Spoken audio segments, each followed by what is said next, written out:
오늘 아침 일라디오. 아침 저녁으로는 아직 공기가 싸늘하지만 한낮에는 벌써 봄의 한가운데에 들어선 것처럼 포근하죠. 남쪽부터 시작된 꽃 소식이 이제 서서히 중부까지 올라오면서 주변에 산수유, 매화가 꽃망울을 터뜨리기 시작했습니다.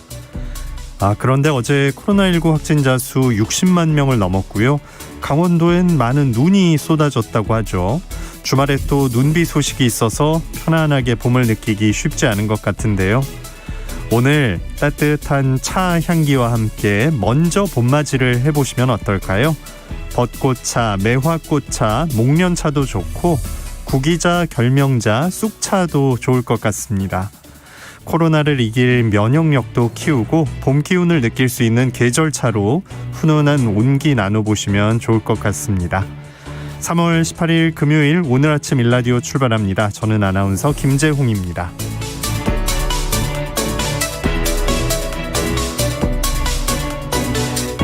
금요일 새농퀴 당첨자 발표가 있는 날이죠. 이번 주 정답과 선물 받으실 분들을 지금 바로 알려드립니다.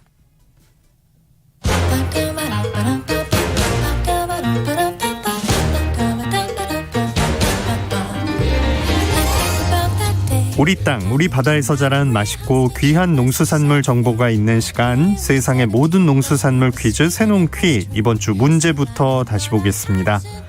맵싸한 맛과 독특한 향을 가지고 있어서 매콤하게 무쳐 먹어도 좋고 된장찌개에 넣어 끓이면 맛이 정말 좋습니다.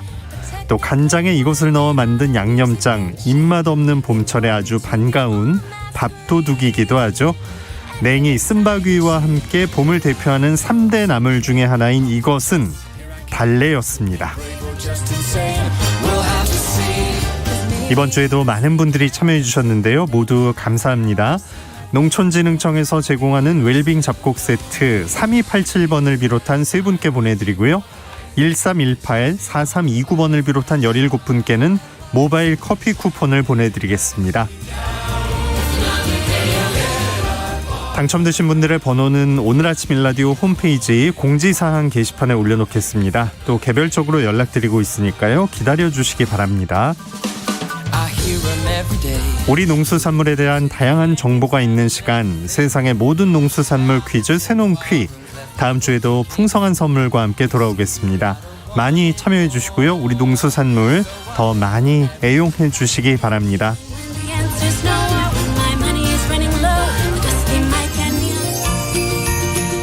유익한 정보와 살아있는 이야기가 있습니다. KBS 오늘 아침 일라디오.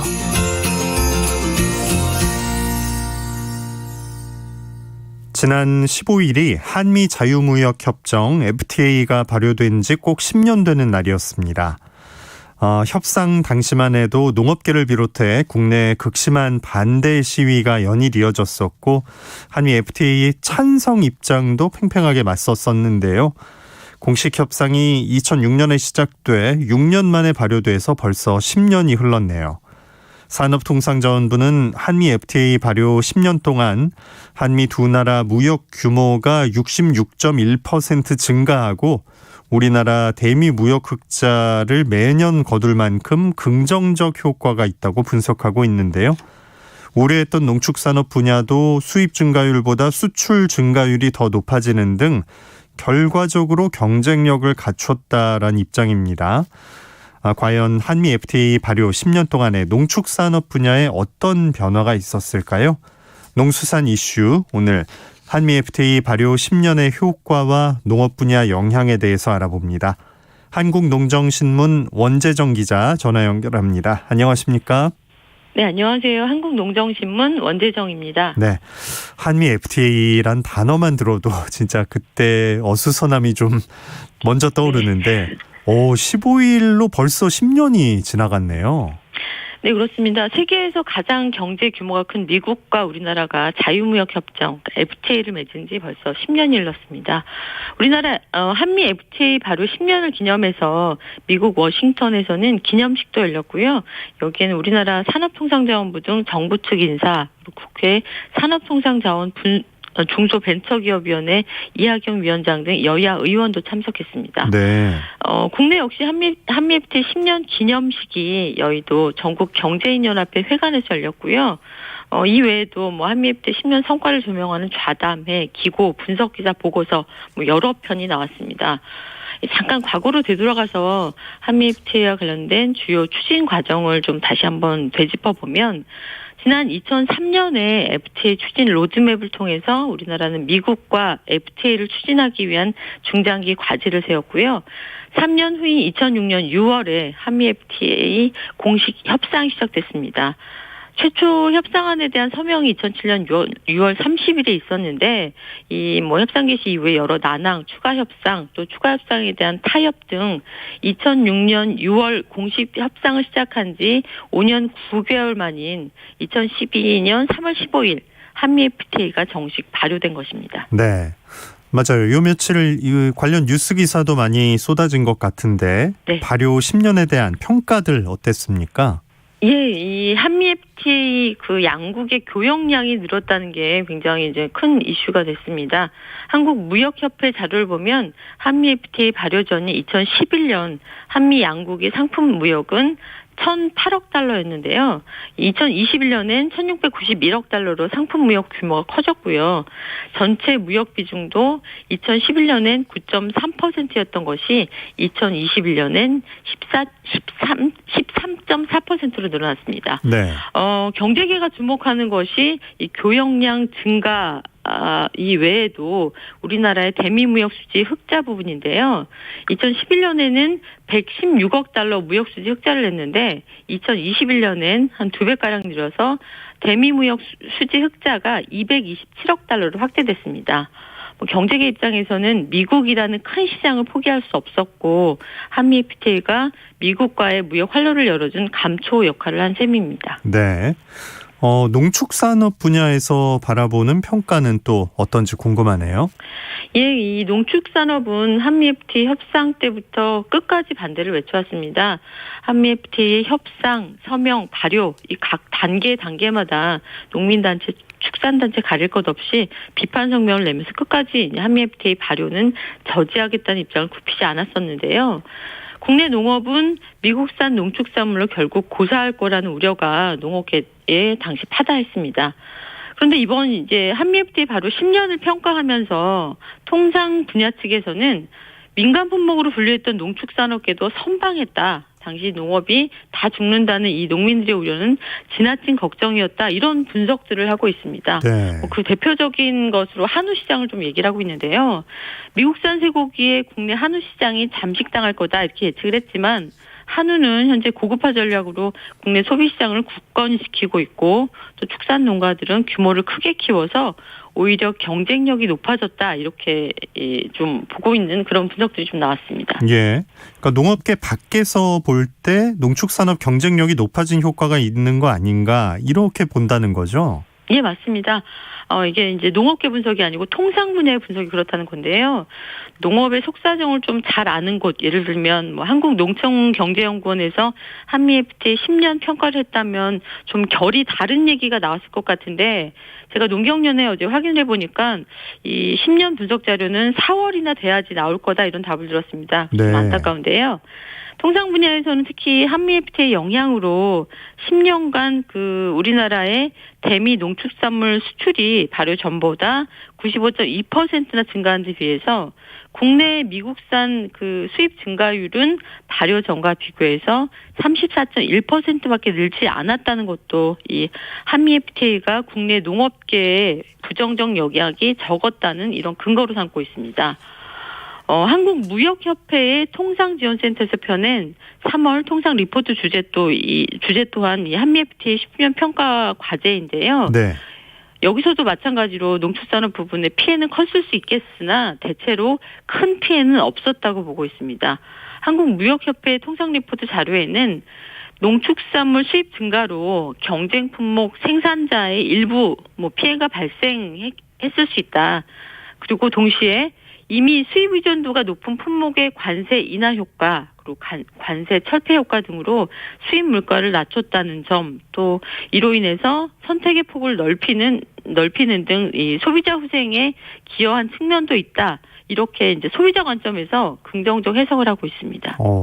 이 대체로 그렇다는 게 참 당사자 입장은 좀 배제가 된 것 같은데 실제 한미 FTA가 농축산업에 도움이 된 건가? 이런 식으로 말할 수가 있는 건가요? 아니요, 그렇지 않습니다. 한미 FTA로 이 대미 수출 증가율이 높아진 것은 맞습니다만 그렇다고 해서 한미 FTA로 인해서 국내 농축산물 수출이 대폭 늘고 농민들에게 큰 도움이 된 것처럼 해석해서는 안 됩니다. 또 대미 수출 증가율이라는 수치와 국내에 들어오는 미국산 수입 증가율을 단순 비교해보면 본질을 볼 수 없는데요. 이 한미 간 농축산물 수출입 금액을 비교해보면 상황은 달라집니다. 기본적으로 미국에 수출하는 국내 농축산물 총액과 우리나라에 수입되는 미국산 농축산물의 총액은 10배 차이가 납니다. 그러니까 미국에 수출하는 금액은 좀 작고 미국산이 우리나라에 들어오는 수입액은 크다는 뜻인데요. 네. 이 한국농촌경제연구원의 농축산물 수출입 동향 자료를 보면 2021년 농축산물의 대미 수출액은 12억 6,400만 달러인데 반해서 미국산 농산물 수입액은 103억 1,700만 달러입니다. 10년간 매년마다 금액 기준이 10배 이상 이 미국산 농축산물이 국내에 더 많이 들어왔다는 얘기인데요. 이렇게 우리 시장을 잠식한 미국산 농축산물 때문에 국내 농축산물은 자급률까지 떨어진 상황입니다. 네.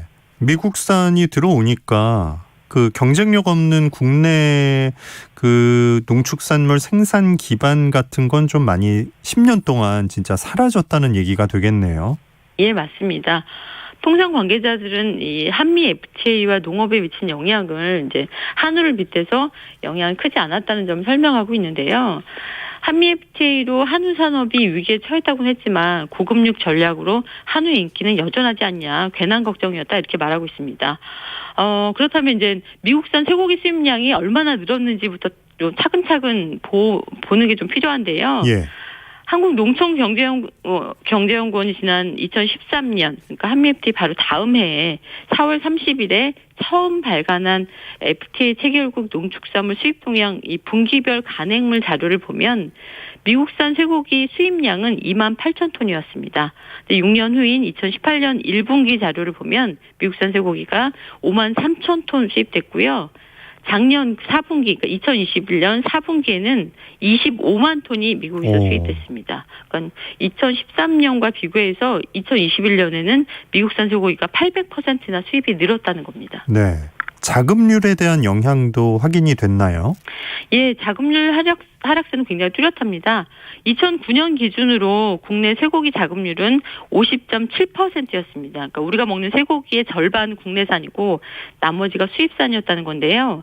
한미 FTA 바로 3년 차인 2015년 쇠고기 자급률은 47.3%, 그리고 바로 6년 차인 2018년엔 40.9%로 계속 낮아졌습니다. 그러다가 2020년에는 이 쇠고기 자급률이 37.2%까지 낮아졌는데요. 현재 미국산 쇠고기 관세가 16%입니다. 이 관세가 2023년에는 8%, 그리고 2026년에는 드디어 무관세로 우리나라 수입이 됩니다. 그러니까 한우에 비해서 가격 면에서 굉장히 월등히 더 유리한 조건이 된다는 설명이 가능하죠. 네. 이 농산물 개방 정책이 국내 농업에 진짜 피해를 동반한다는 사실을 볼 수가 있는 건데 수출 중요하다고 얘기는 하지만 그래도 국내 산업 기반 유지하는 제도도 마련이 됐으면 하는 생각이 드네요. 네, 우리나라가 체결하는 FTA 중에서 한미 FTA가 농산물 관세 철폐율이 97.9%로 가장 높습니다. 그런데 정부가 오는 4월에 뉴질랜드, 호주, 일본 등 11개국이 참여하는 메가 FTA 포괄적 점진적 환태평양 경제동반자 협정, 그러니까 CPTPP 가입 계획을 밝힌 바 있습니다. 네. 이 CPTPP 회원국의 평균 농축산물 관세 철폐율이 96.1%로 이 한미 FTA만큼 높은 상황인데요. 농업계 입장에선 한미 FTA 피해를 감당하는 것도 죽을 지경인데 또 구체적인 피해 규모와 피해 대책 논의도 없이 거대한 CPTPP 가입부터 서두르는 정부가 얼마나 야속할까 싶습니다. 한미 FTA 10년 동안 우리나라 농업은 점점 그리고 분명히 쇠락해졌습니다. 다시 국내 생산 기반을 확보하는 정책과 제도를 재정비하는 것이 대책 없는 CPTPP 가입 추진보다 더 선행돼야 한다고 생각합니다. 네, 농수산 이슈 한국농정신문 원재정 기자와 함께했습니다. 고맙습니다. 네, 고맙습니다.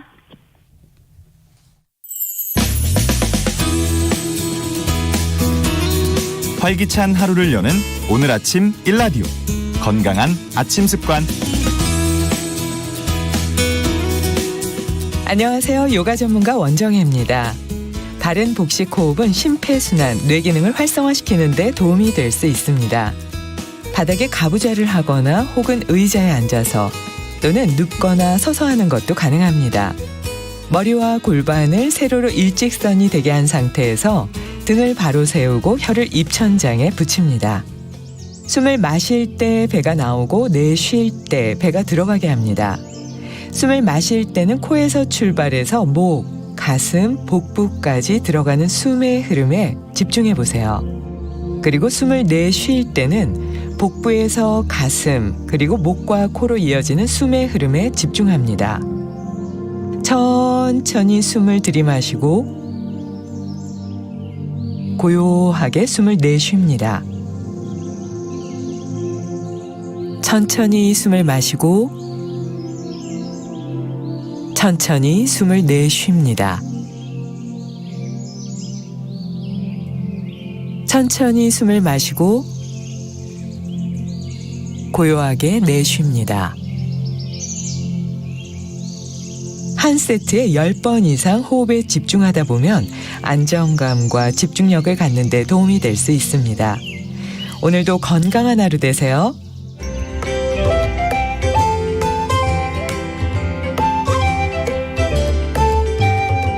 상쾌한 하루의 시작. KBS 오늘 아침 일라디오.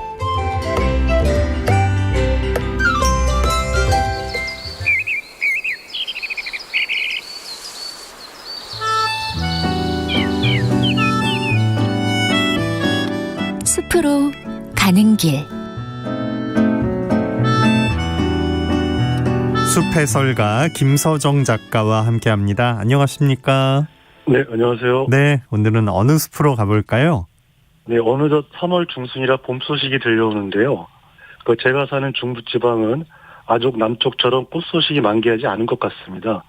그래서 봄이 오지만 꽃들이 만발한 풍경을 보기 어렵고 제 몸에 따사로운 기운을 느끼기 어려운데요.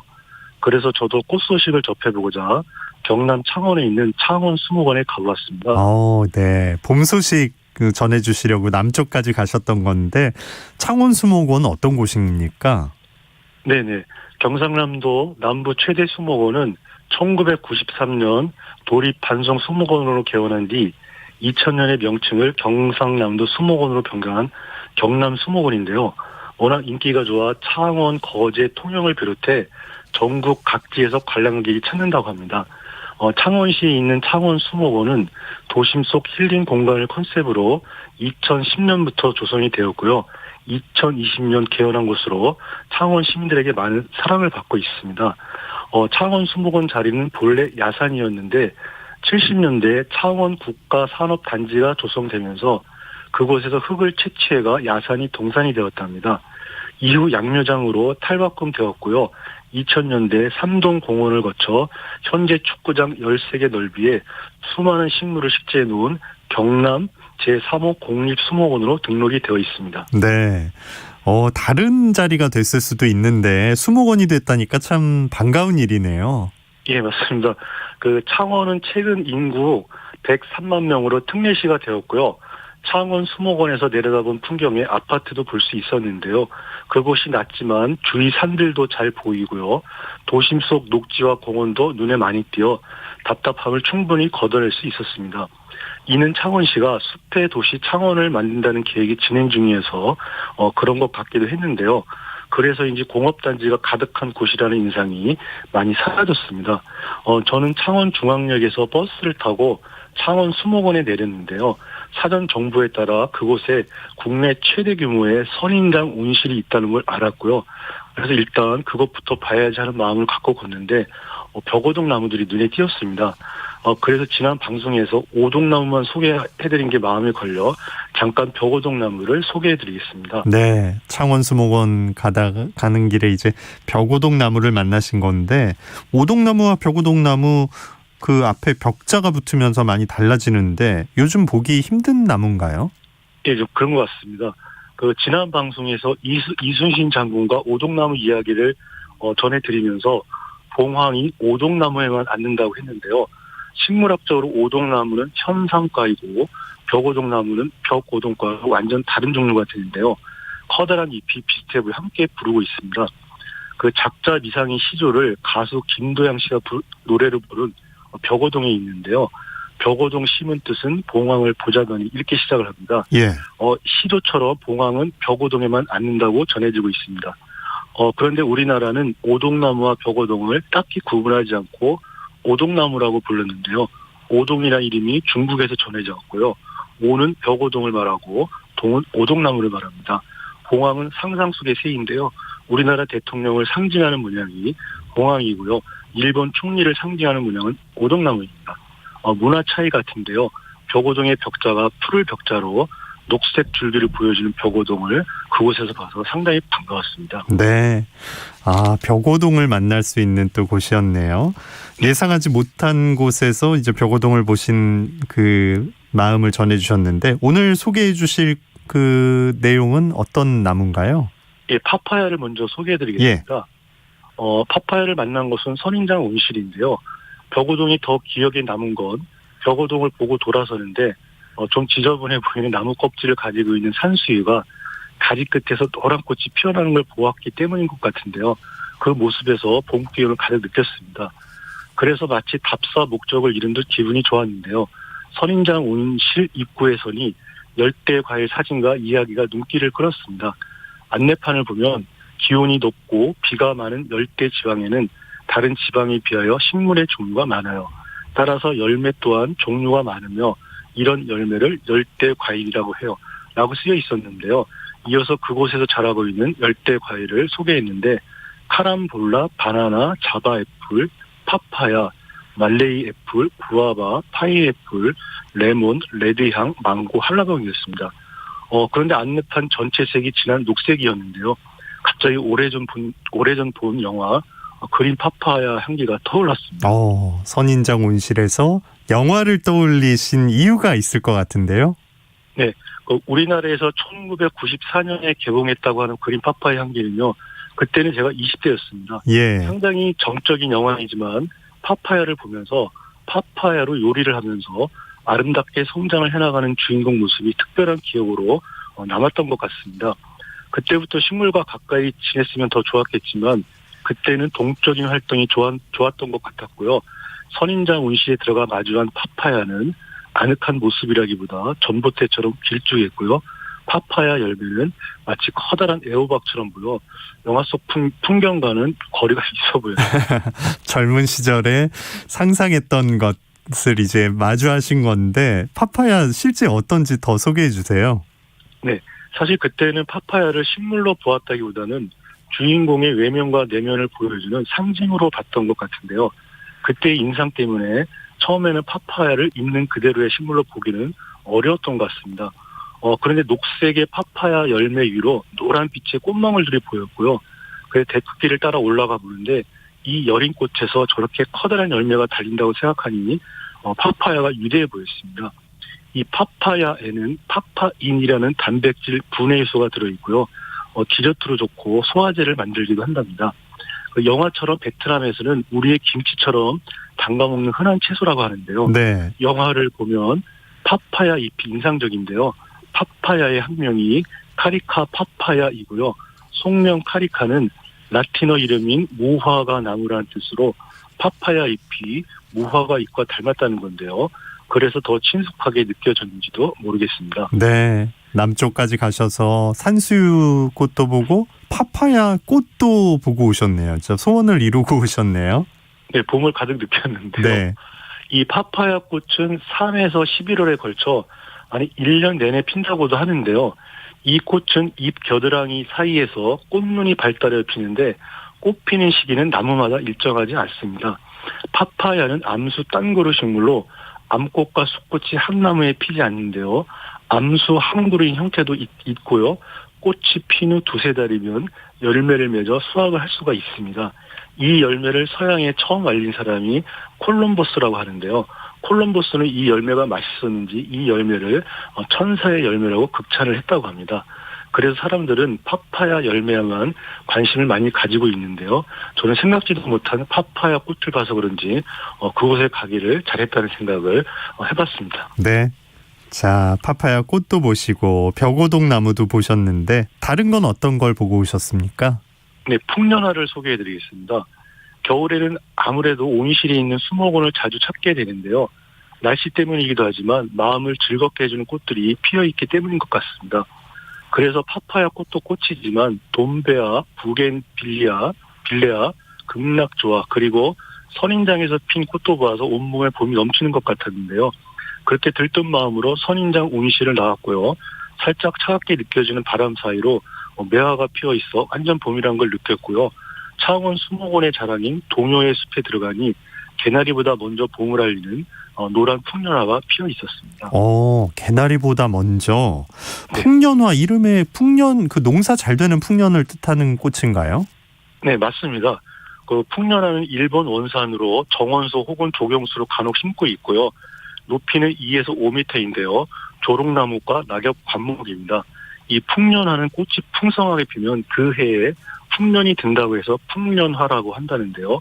올해 우리 겨울은 눈이 많이 오지 않아서 산불 위험이 높고요. 겨울에 눈이 많이 오면 흙의 습기가 높아집니다. 그러면 건조한 땅보다 물을 많이 품고 있는 땅에서 꽃이 더 많이 활짝 피기 때문입니다. 이 풍년화 학명이 하마멜리스 자포니카인데요. 한택식물원 강정화 이사의 말에 따르면요. 하마가 가치라는 뜻이고요. 멜리스가 꽃과 열매라는 뜻이랍니다. 그래서 꽃과 열매가 동시에 있다는 건데요. 이렇게 된 데에는 풍년화가 북미에서 처음 발견되었기 때문입니다. 그러니까 북미 풍년화는 꽃과 열매가 같이 있고요. 중국이나 일본의 풍년화는 꽃이 먼저 피기에 그렇지 않다는 것인데요. 만일 아시아의 풍년화가 먼저 식물학자 눈에 띄었다면 다른 학명을 가질 수 있었다고 합니다. 그렇네요. 누가 발견했냐에 따라 학명도 이렇게 달라지는 건데 계절에 따라 모양은 달라도 그 비슷한 모양과 또 속성이 있어서 이렇게 되는 건가 봐요. 예, 그런 것 같습니다. 우리가 보는 풍년화는 1930년대 일본을 통해서 들어온 품종이 가장 많은데요. 중국 풍년화가 그 다음으로 많고요. 이른 봄이 아니라 11월에 핀다는 북미 풍년화는 다양한 색깔을 내기 위해서 새로운 원예종이 계속 개발된다고 합니다. 그렇군요. 노란 풍년화, 매력이 있다면 어떤 걸까요? 네, 그 마음은 벌써 꽃밭에 있는데 꽃이 아직 피지 않아 울적할 때 아주 빨리 야생에서 피는 꽃이라서 사람들이 몹시 반가워하는데요. 지고 나면 또 금방 잊혀지는 꽃입니다. 그래도 가을 단풍이 고와 또 사람들이 많이 찾는데요. 겨울이 지나 봄을 맞이하면서 드는 생각은요. 왜 겨울 숲은 우울해 보이고 봄의 숲은 밝게 보일까 하는 것이었습니다. 그린 파파야 향기 영화를 보면요. 여자 주인공은 우리 집 정원에는 파파야 나무가 있다. 잘 익은 파파야는 달콤한 설탕 맛이다라는 문장을 읽고요. 남자 주인공은 우리 집에서는 검은 개를 기른다. 몸집이 크고 발도 컸다. 그리고 귀도 컸다라는 문장을 읽습니다. 그 선사시대 수렵 채집 때 남성들은 사냥을 했고 그 여성들은 열매를 땄다고 하는데요. 그래서 남성보다 여성이 꽃을 좋아하는 이유는 꽃이 핀 자리에 열매가 열린다는 걸 남성보다 더 잘 알기 때문이라고 합니다. 올봄 꽃을 더 가까이 하면서 아름다운 식물의 모습을 있는 그대로 전할 수 있도록 최선을 다하겠습니다. 네, 숲으로 가는 길 숲해설가 김서정 작가와 함께했습니다. 고맙습니다. 네, 감사합니다. 자, 오늘 아침 일라디오 함께하고 계십니다. 지금 시각 6시 45분입니다.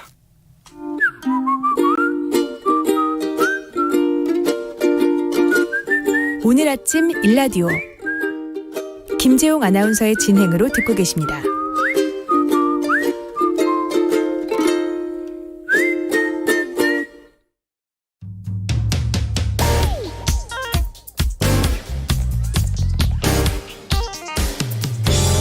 오늘 아침 뉴스 브리핑 정상근 기자와 함께합니다. 안녕하십니까?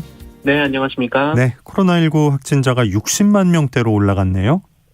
네, 지난 수요일 40만 명대 확진자가 나온 데 이어서 어제는 이보다 22만 명이나 더 많은 무려 62만여 명의 신규 확진자가 나왔습니다.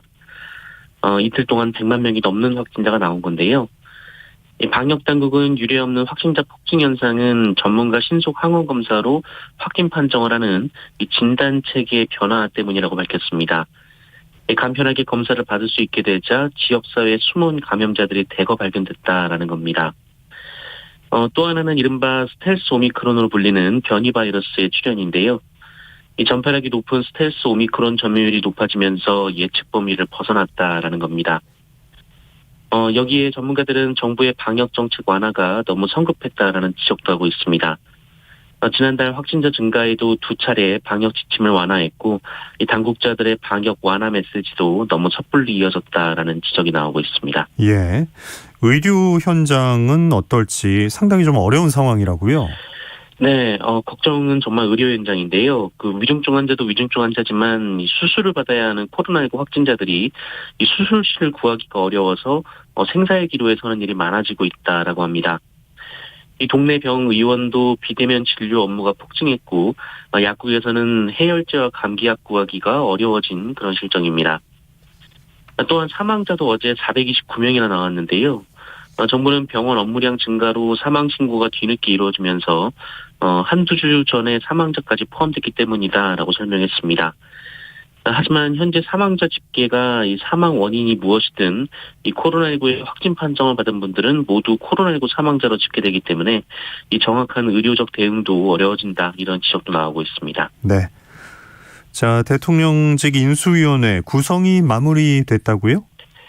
네, 윤석열 대통령 당선인은 새 정부 인수위원회 구성을 마무리하고 오늘 현판식을 가질 예정입니다. 인수위원회는 안철수 인수위원장과 권영세 부위원장을 필두로 7개 분과 24명의 인수위원으로 구성이 됐는데요. 구성 특성을 보면 일단 서울대 출신이 12명으로 주력을 이뤘습니다. 학부 출신까지 합치면 인수위원 중 서울대 출신이 절반 이상인 13명이 됩니다. 또 하나의 특징은 이명박 정부에 참여했던 사람들이 대거 복귀했다라는 겁니다. 외교안보 분과의 경우 인수위원 3명 모두 이명박 정부에서 각각 외교통상부 2차관, 청와대 대외전략기획관, 안보정책 담당관으로 일했습니다. 이에 따라 한미공조, 대북관계는 이명박 정부의 기조가 그대로 반영이 될 것으로 보입니다. 이 출신 지역을 보면 서울이 11명으로 가장 많았고요. 영남이 6명, 호남은 이용호 의원 1명이었습니다. 여성 인수위원은 3명에 불과했고요. 50대가 12명에 달했는데 20, 30대 청년은 1명도 포함되지 않았습니다. 인수위 측은 깜짝 발탁 인사보다는 전문성과 실력을 최우선으로 고려했다라면서 이런 원칙은 새 정부 내각 구성에도 적용될 것이다라고 설명했습니다. 네. 자, 민주당에선 윤호중 비대위원장이 초재선 의원들과 간담회를 잇따라 하고 있다고요?